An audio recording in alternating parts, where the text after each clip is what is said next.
사도신경으로 신앙 고백함으로 새벽 기도에 시작하겠습니다. 전능하사 천지를 만드신 하나님 아버지를 내가 믿사오며 그 외아들 우리 주 예수 그리스도를 믿사오니 이는 성령으로 잉태하사 동정녀 마리아에게 나시고 본디오 빌라도의 고난을 받으사 십자가에 못 박혀 죽으시고 장사한 지 사흘 만에 죽은 자 가운데서 다시 살아나시며 하늘에 오르사 전능하신 하나님을 비례하자 계시다가 저로서 산자와 죽은 자를 심판하러 오시리라.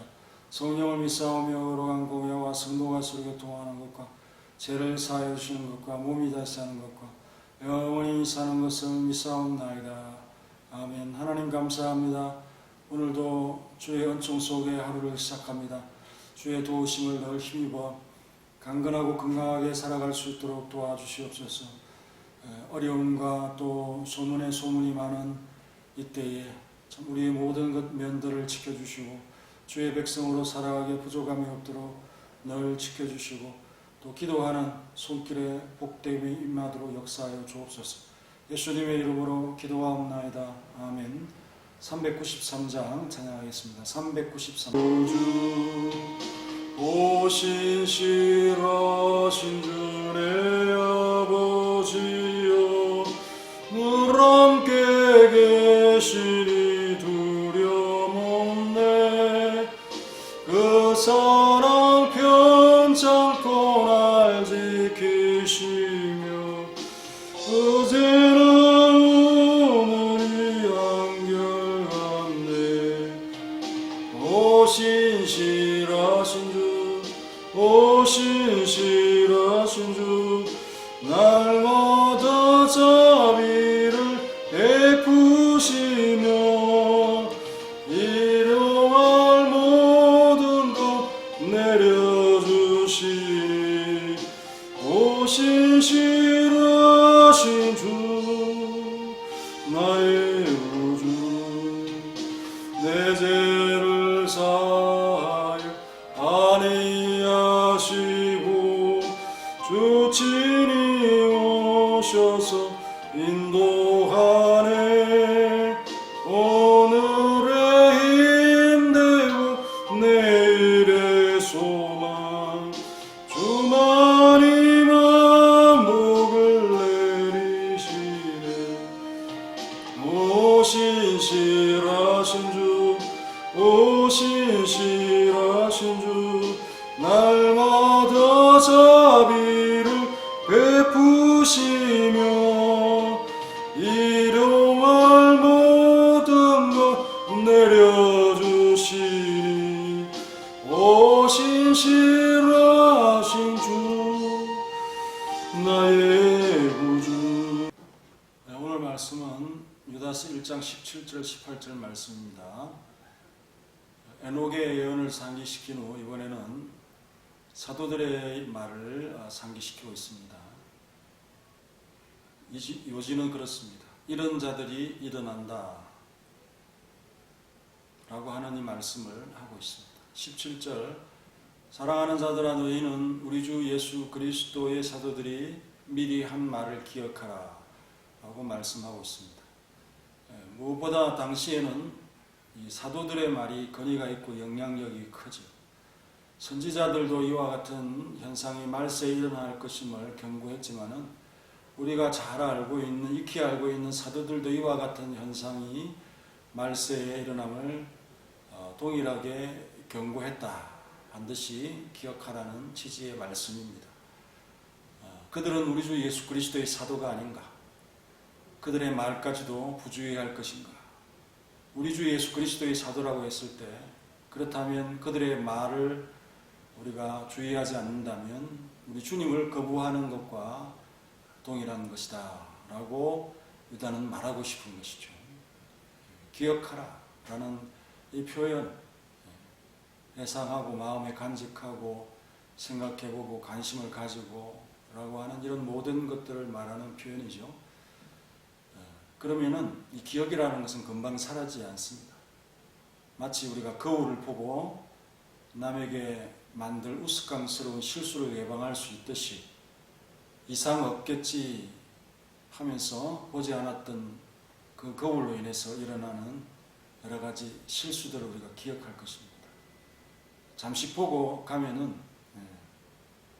이상이 없었을 텐데 그거를 귀찮아서 우리가 보지 않음으로 인해서 큰 실수를 하게 됩니다. 항상 잠시 보는 것을 소홀히 하다 보면은 이런 벌어지게 되어진다 하는 이 교훈을 이 말씀에서 우리가 깨달을 수 있겠습니다. 그 잠시만이 귀찮아서 돌이켜 중요한 지점을 상기시키지 않아서 벌어지는 이런 일들이 많다는 사실이죠. 또 미리 말했다라는 단어가 나옵니다. 예고했다. 이런 표현은 사랑하는 대상을 향해서 그 마음을 아끼지 않을 때 앞서 항상 말하게 되어지는 현상을 설명하는 말이라고 볼 수 있습니다. 하나님은 정말 한 사람도 잃지 않고 한 사람이라도 건지기를 바라고 계신다는 사실이죠. 본절에서 유다가 사도들의 미리 한 말을 기억하라고 하면서 언급한 내용들은 사도들의 글에 나타나고 있어요. 사도행전에도 디모데후서에도 요한의 글에도 나타나고 있는데 특히 유다서는 베드로 사도와 많이 관계 있는 것을 인식할 수 있습니다. 베드로후서 3장에도 나오고요. 베드로후서 2장에서도 우리 전절에서 살펴보았죠. 그러니까 사도들의 공통적인 예고요. 자신의 말뿐이 아니라는 점을 부각시킨다는 사실이죠. 유다 자신의 건의보다는 이런 사도들이 더 크지 않겠습니까? 결코 무시할 수 없는 확실한 언급이라는 것입니다. 그렇죠?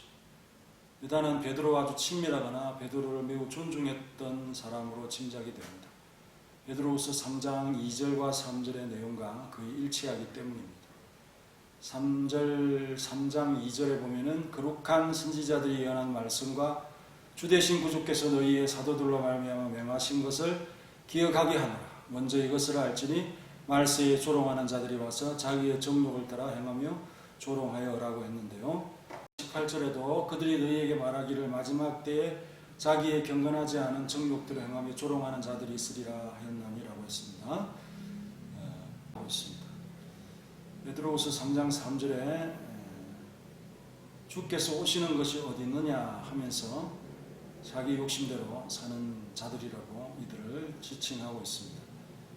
경건하게 살려고 하는 자들을 조롱하면서 뭐하러 그렇게 힘들게 열심히 살아가느냐 이렇게 얘기할 것이 틀림이 없고요. 만약에 그러한 말이 부담스러워서 그들을 따라간다면 같이 멸망할 것이라는 것이 유다스의 경고의 핵심입니다. 조롱하는 소리 듣기 좋아하는 사람이 어디 있습니까? 좋은 사람들과 함께 있으면 나의 선한 모습과 행위들이 지적받고 조롱받을 이유가 없지만 이들은 가만히 들어온 자들이요 주님과 사상과 성격이 다른 자들임을 말씀을 하고 있습니다. 마지막 때에는 우리 창세기에 있는 인물처럼 노아의 말보다는 악한 친구들의 말이 더 호감이 가고 더 많은 사람들이 몰려가기 마련이다 하는 사실이죠. 하지만 그 유혹을 따라가면 우리 주님을 만날 준비를 할 수가 없다 하는 사실이 분명합니다.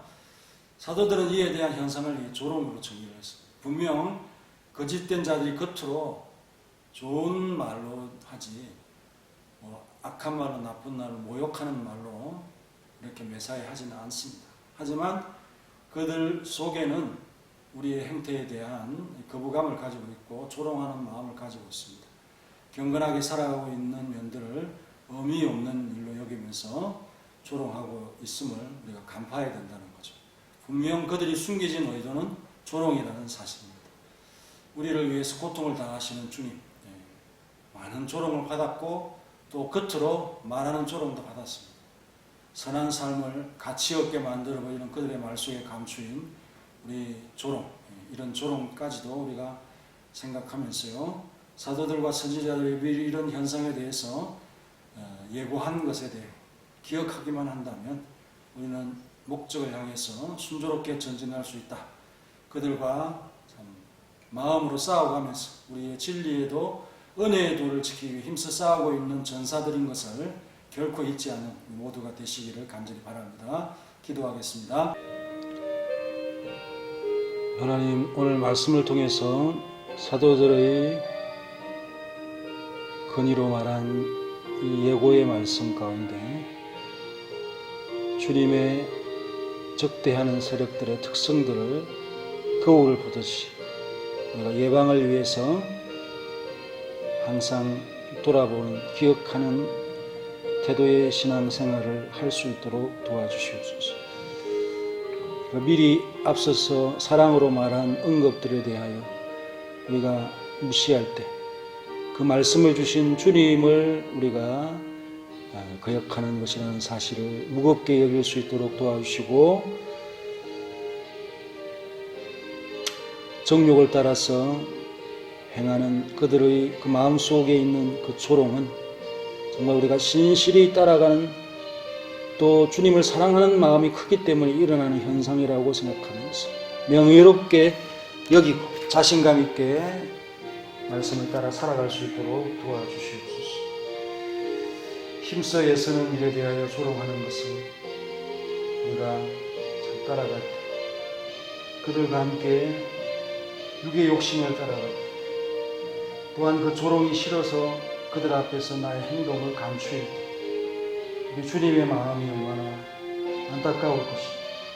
또 그것은 싸우는, 또 그들에게 지는 모습이라는 사실을 우리가 의식하면서 잘 싸울 수 있는 전사들이 다 될 수 있도록 도와주시고, 온 교회를